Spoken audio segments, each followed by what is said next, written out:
तारखेला दुपारी 2 वाजता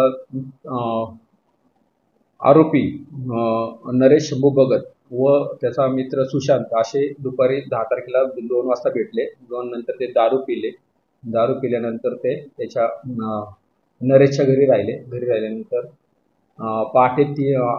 पहाटे 3 वाजल्याच्या सुमारास पोलीस स्टेशनला खबर मिळाली की सदर बाथरूममध्ये पडून त्याचा मित्र सुशांत हा बाथरूममध्ये पडून मयत झालेला आहे आणि त्याच्या डोक्याला मार लागला. अशा मिळालेल्या खबरीवरून आम्ही अपमृत्यू नोंद करण्यात आला. अपमृत्यू नोंद केल्यानंतर पोस्टमॉर्टममध्ये समजले की त्याला कोणत्या तरी गंभीर हत्याराने मारल्यामुळे त्याचा मयत झालेला आहे अशी माहिती प्राप्त झाल्याने नरेशकडे अधिक चौकशी करता त्याने गुन्ह्याची कबुली दिली की त्याच्या पत्नीबरोबर आरोपीने मयताने सुशांत याने काही दिवसापूर्वी अतिप्रसंग करून तिच्या नवऱ्याला ठार मारण्याची धमकी दिली होती. सांगितलं अशा कारणास्तव हे सांगितल्याने आरोपीत नरेश याने त्याच्या मित्राचा डोक्यात हातोडी व सळी डोक्यात मारून त्याचा मृत्यू घडून आणला आणि त्यामुळे आमच्याकडे फिर्याद दाखल आहे आणि त्याप्रमाणे आम्ही तपास करत आहोत.